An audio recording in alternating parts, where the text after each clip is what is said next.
on, you guys? Y'all tune in to Taylor Training Podcast, where we discuss any and everything related to health and wellness. Today, we're going to talk about... Okay, I'm going to break it down for y'all. So, y'all know, pretty much with this podcast, I teach or express through experience, because that is the best way that I learn. That is, our experiences in life help to mold us, help to shape us. You know what I'm saying? We only can share our experiences. So this podcast is heavily based around my life experiences. Right now, y'all can see I'm not at home. I'm not in a studio. I am in a hotel room right now. Because I just did, I want to say 17 hour drive from Florida to Kentucky. So crossing 4 states in one day. I can officially say I got my trucking hours. But the base of today's podcast is everything is as it's supposed to be.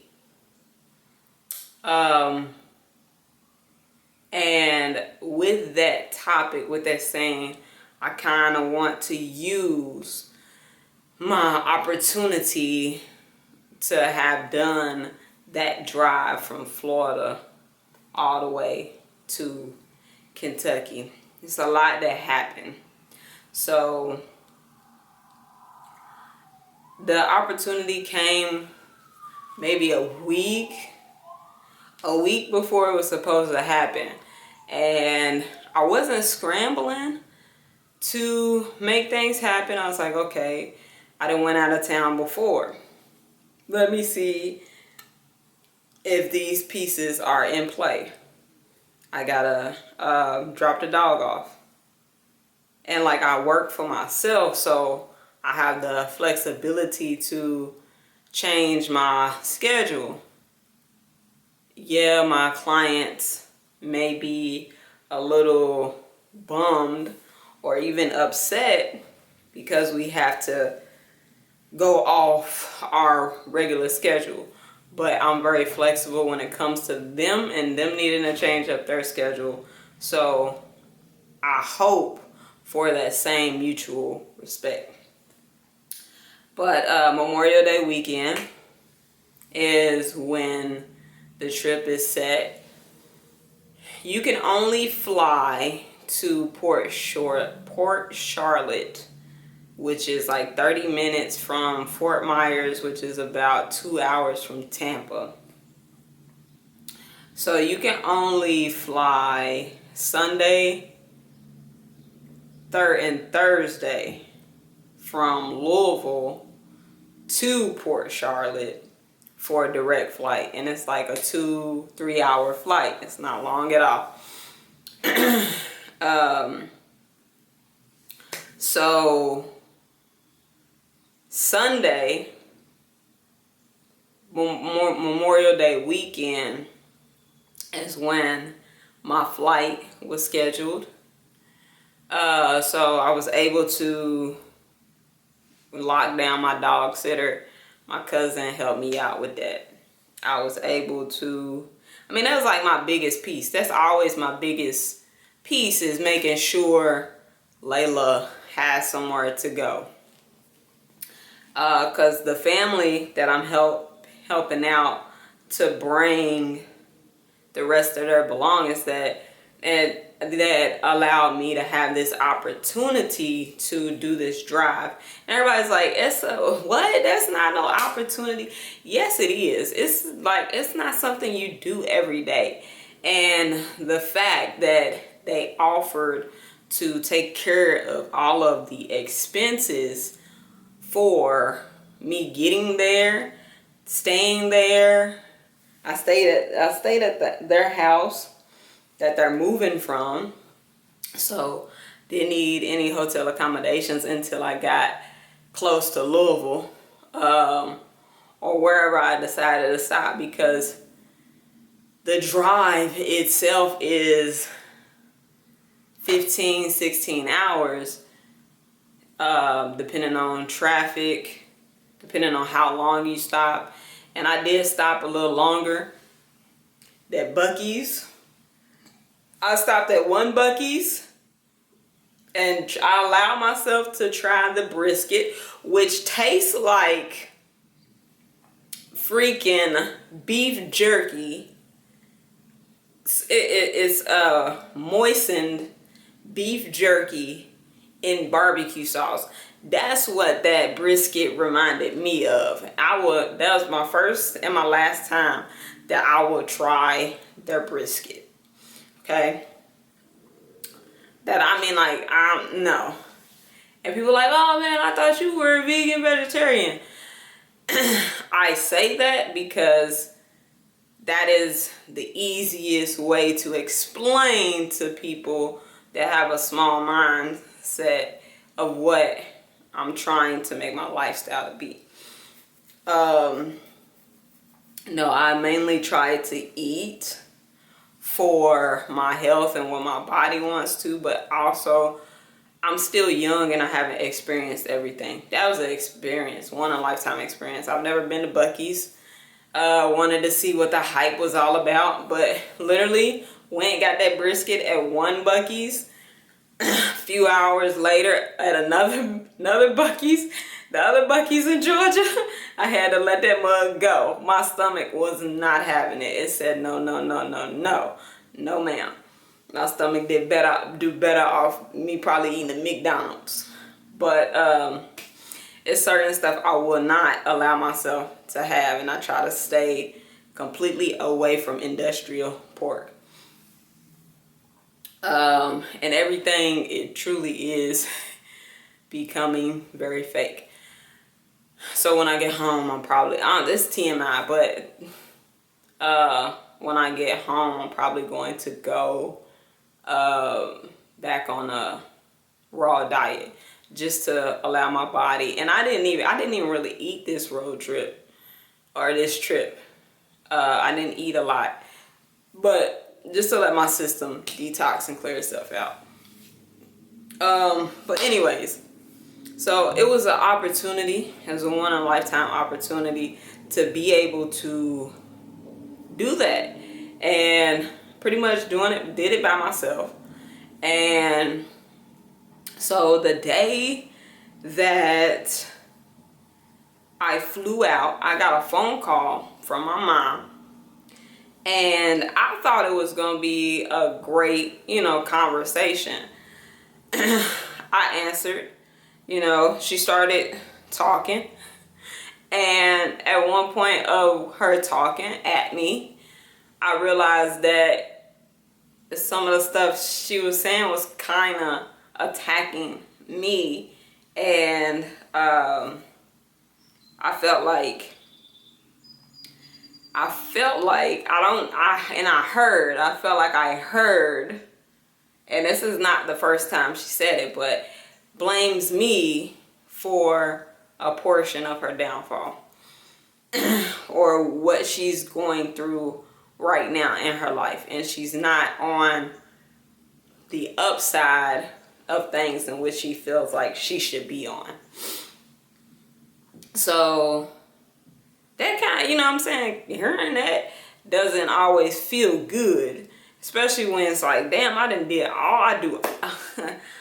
all this stuff leading up to last 2 years, where I've kind of started to kind of back off, but yet and still I still help you out when you really, really need assistance. And I'm gonna continue to do that because that's the kind of person God has made me to be.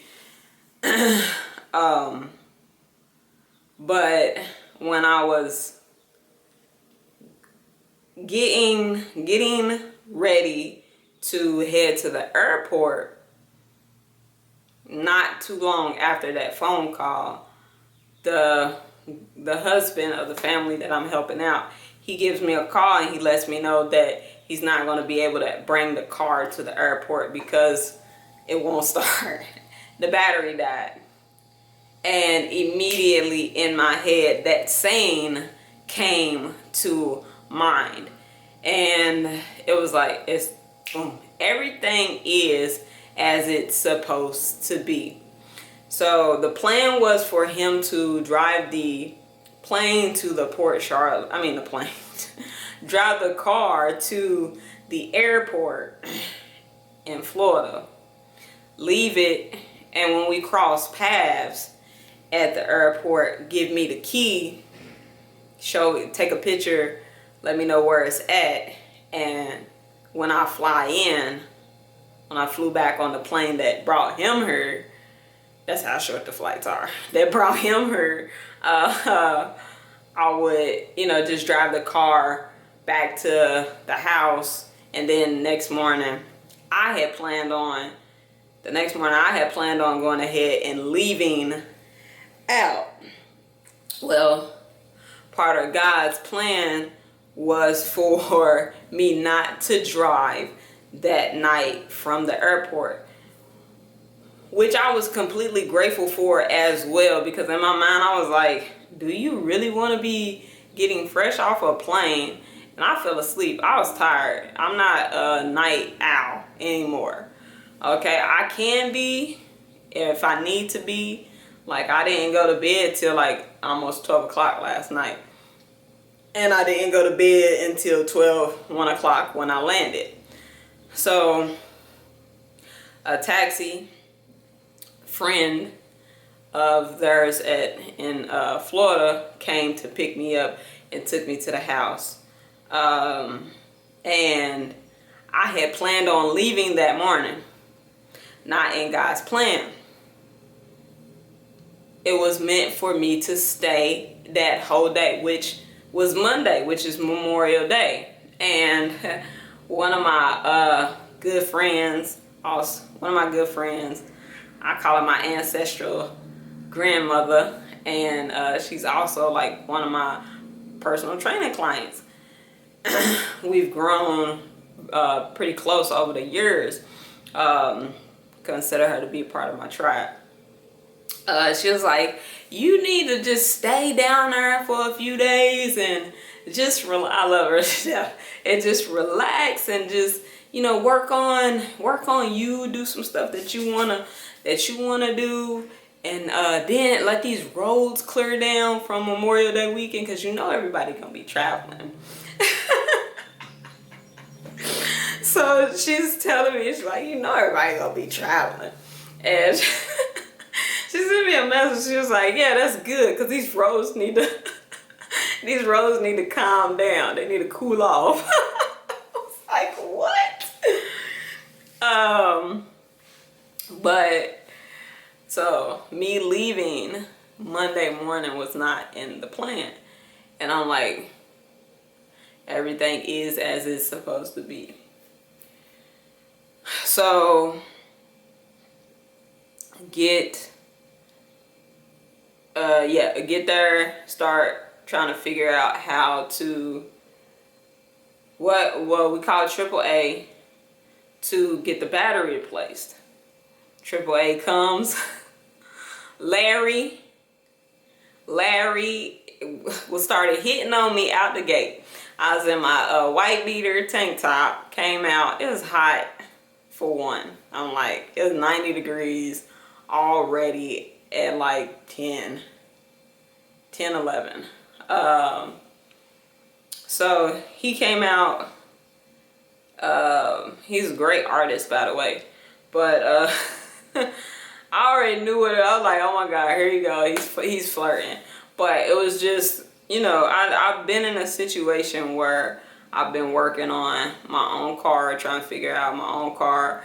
I've helped my dad work on my car, work on other people's car. Sometimes just being out there when somebody is doing something for you in the sweltering hot heat, that is, whether it's difficult or not, being out there with them sometimes helps.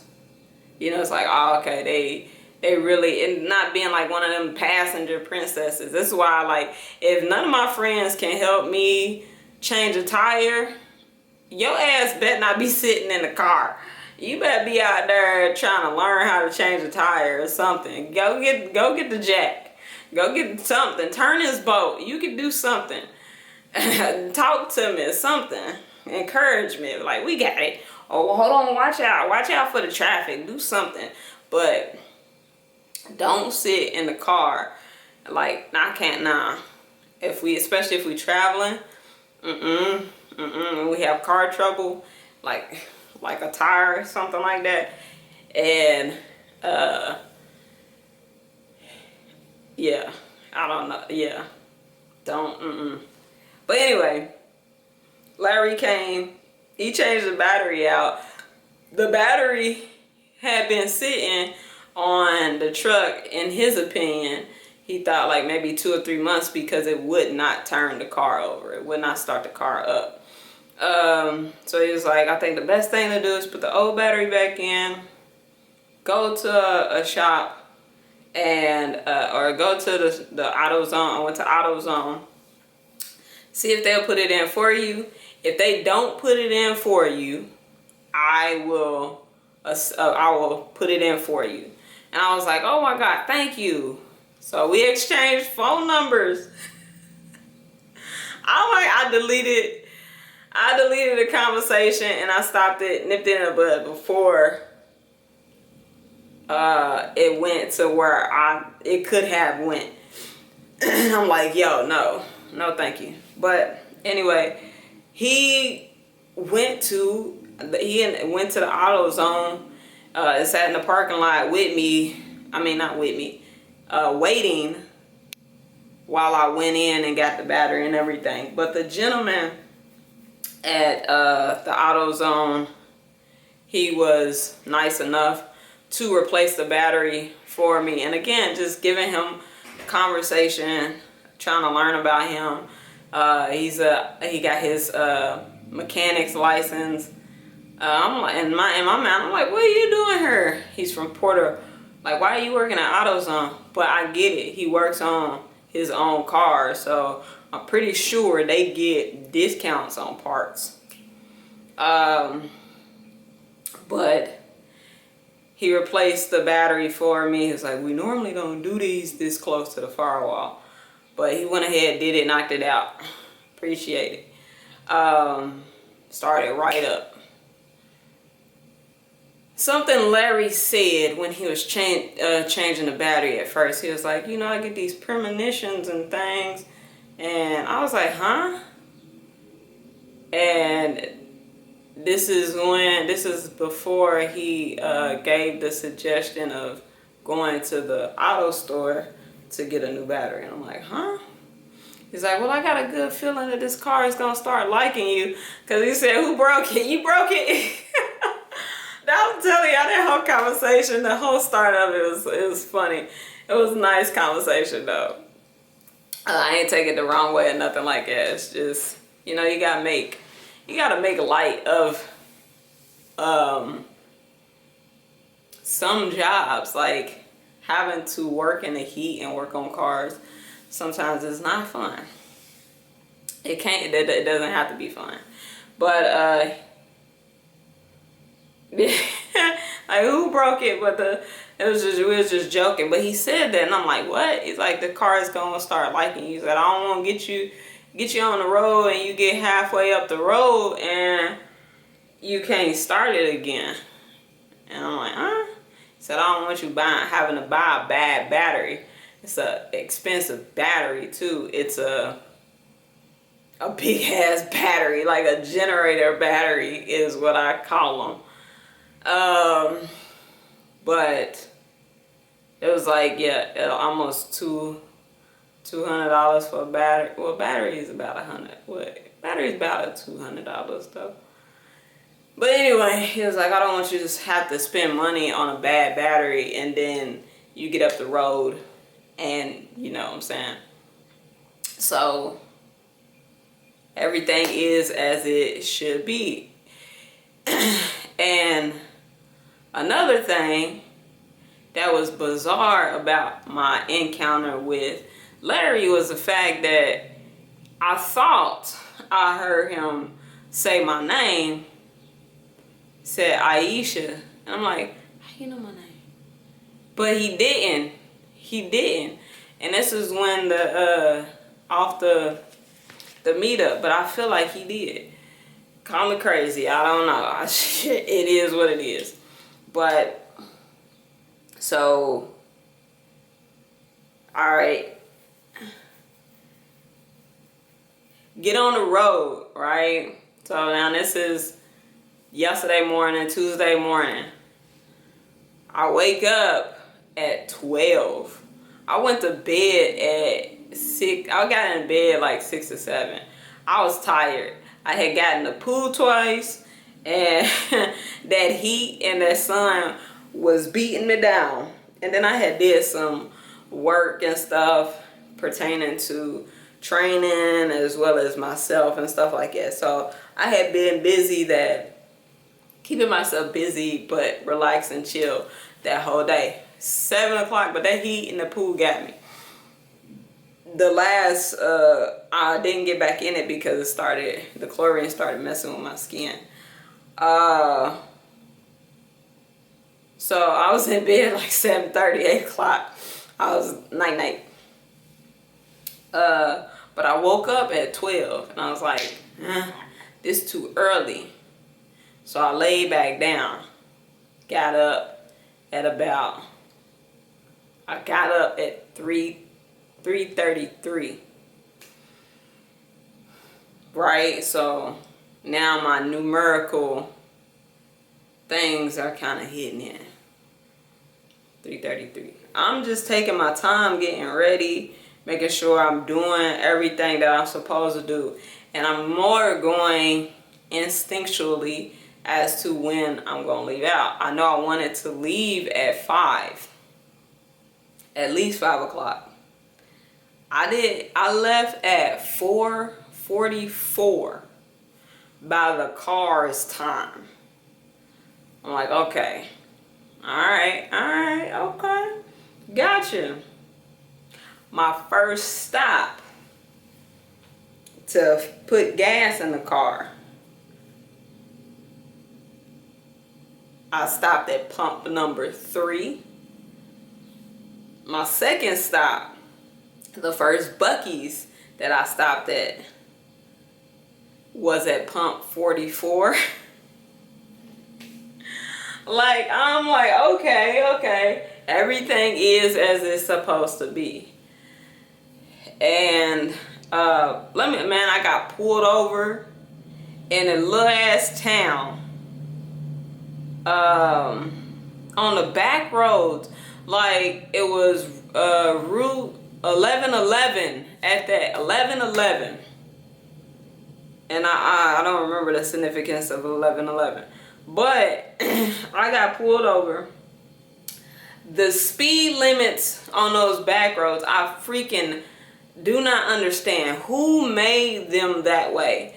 So coming in, it started off 70, right? And I don't like my GPS routed me to go the back roads. I don't know why. I wanted to go through Nashville so I could stop and get me a vegan plate from that one spot that I had. That I had the last time I went to Nashville. But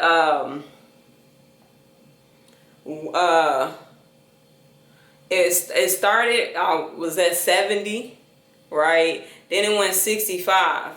Then it dropped to 45 all of a sudden, and that's when he got me. And I was going down a 5% grade hill. It's after the 5% grade hill, and he's like, "Oh no, that's a baby hill." He said, why you in a rush? What you speeding for? I look at the speedometer, like I can't deny it that I was speeding, but that changeover was so fast, and it went from 45. As soon as after he gave me the ticket, it shot back up to 65, and then it dropped down to 35. 45, 65, 60, like the whole imagine going through this for 3 hours on the back roads of Tennessee and Kentucky. As a black person, I was a little paranoid because I know sundown towns still exist. Still exist. I know they still exist. I don't know where they at though. And I'm like, shoot, I'm getting tired.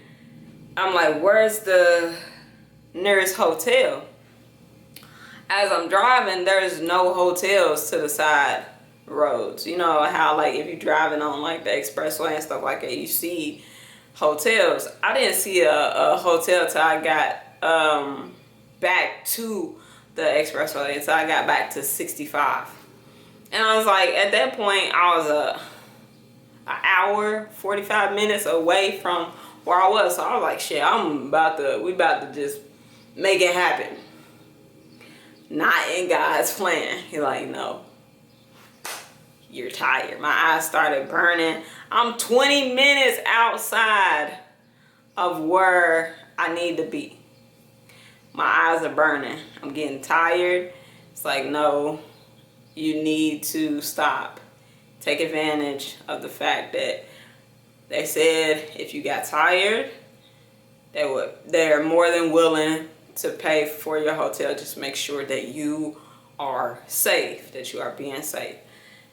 And I was starting to kind of, even though I'm up, I'm fine, I know I can make it, I'm starting to pay attention to how I'm driving the car. And I'm not swerving, but I'm going a little bit lane to lane. Not bad, but I was picking up on that. So I was like, all right, son, don't be a hero. Don't try to push yourself too far. So everything is as it's supposed to be. The first hotel I went to, I'm used to staying at Quality Inns. And I think I got like the little member rate or whatever discount, or I'm signed up with Quality Inn. Now I'm signed up at this hotel. I think the Hampton Inn, Hilton Inn, whatever.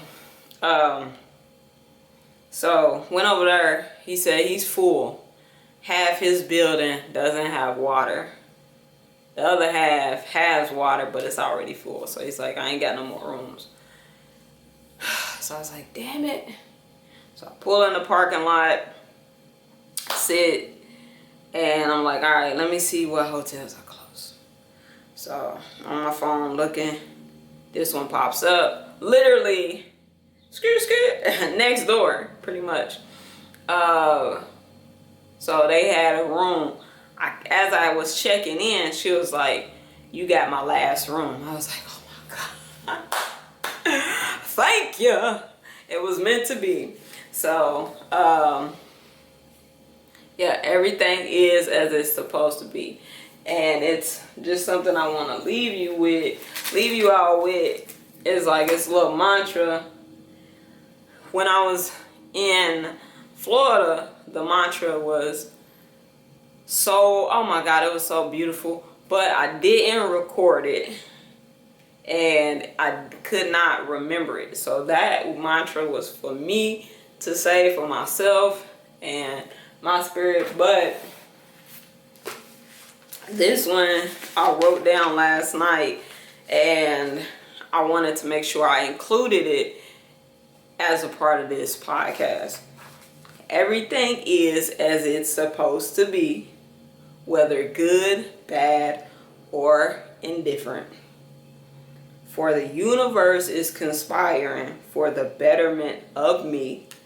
I am grateful for all opportunities that allow me to grow within my humanly experience. So I want y'all